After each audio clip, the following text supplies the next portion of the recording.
జగన్ని చూస్తే బిల్డప్ బాబాయ్ గుర్తొస్తాడండి. ఎవరు గుర్తొస్తారు? బిల్డప్ బాబాయ్. కోట్ల రూపాయలు ఖర్చు పెట్టి యాత్ర 2 సినిమా తీశారు. ఎమ్మెల్యేలు ఎమ్మెల్సీలు టిక్కెట్లు కొని మరి డబ్బులు ఇచ్చి మా సినిమా చూడండి రా బాబు అని అడుక్కు తినే పరిస్థితి వచ్చింది. ఈ వైకాపా పార్టీకి అంతిమ యాత్ర మొదలైందని వాళ్ళకి నేను హెచ్చరిక జారీ చేస్తున్నా. ఈ బిల్డప్ బాబాయ్ కట్టింగ్లు మామూలుగా ఉండవు. ఒక మీటింగ్కి వెళ్ళి నేను అర్జునుడు అంటాడు, ఇంకో మీటింగ్కి వెళ్ళి అభిమన్యుడు అంటాడు. కానీ బిల్డప్ బాబాయ్ ఒక సైకో, ఒక భస్మాసురుడు, ఒక సద్దాం హుసేన్ లాంటి వాడు. అతని వ్యతిరేకంగా ఎవరు మాట్లాడినా, ఒక ట్వీట్ పెట్టినా, ఒక పోస్ట్ పెట్టినా ఫోన్ తీసి బంధువులతో ఈ ప్రభుత్వం బాగాలేదని చెప్తే ఏకంగా కేసులు పెట్టే పరిస్థితి ఈ రోజు ఆంధ్ర రాష్ట్రంలో చూస్తున్నాం. ఈ జగన్కి రంగులు బొమ్మలంటే బాగా ఇష్టం. మనం కట్టినీళ్ళకి రంగులేసి ఆయన కట్టినట్టు చెప్తాడు. మనం పెట్టిన అన్న క్యాంటీన్కి రంగులేసి సచివాలయం ఏర్పాటు చేసామని చంకలు గుద్దుకుంటాడు. ఇంతేకాదు, ఇప్పుడు మనం భూమి కొనినా లేదంటే పూర్వీకులు మనకి భూమి ఇస్తే ఆ భూమి పట్టాల పైన కూడా ఆయన ఫోటో పెడుతున్నాడు. ఇప్పుడు నాకు అర్థమైంది ఎందుకు మీ బిడ్డ మీ బిడ్డ అంటాడు. అందరికి ముద్దు పెట్టి నేను మీ బిడ్డని నేను మీ బిడ్డని అంటాడు. దయచేసి పొరపాటునది నమ్మద్దండి.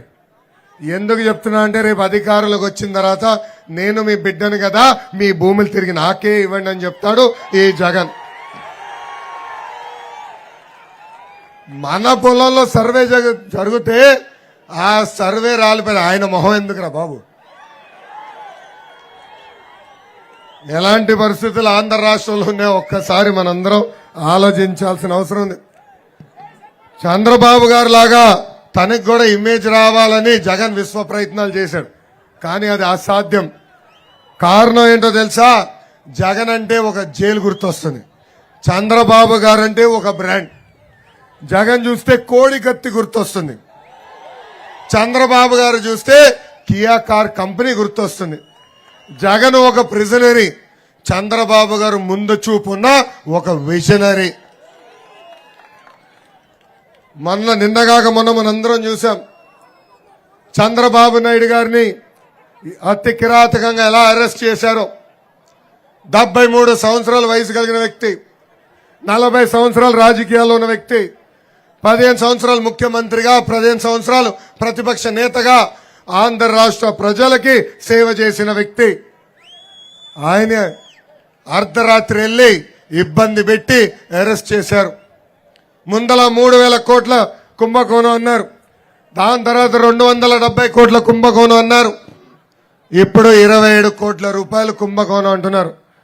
ఈ సభాముఖంగా మళ్ళీ జగన్ కి నేను సవాల్ ఇస్తున్నా. బ్రదర్ జగన్, టైం డేట్ ను ఫిక్స్ చేయి. చర్చకు నేను సిద్ధం. నువ్వెంత అవినీతి చేశావో, మేమెంత చిత్తశుద్ధిగా బతికామో చర్చించడానికి నేను సిద్ధం. నువ్వు సిద్ధమా అని ఈ సభాముఖంగా ప్రశ్నిస్తున్నా. జగన్ జైలుకి వెళ్తే రోజుకో కుంభకోణం బయటపడేది. అదే మన బాబు గారిని రాజమండ్రి జైల్లో బంధిస్తే రోజు ఆయన చేసిన మంచి పనులు బయటపడినాయి.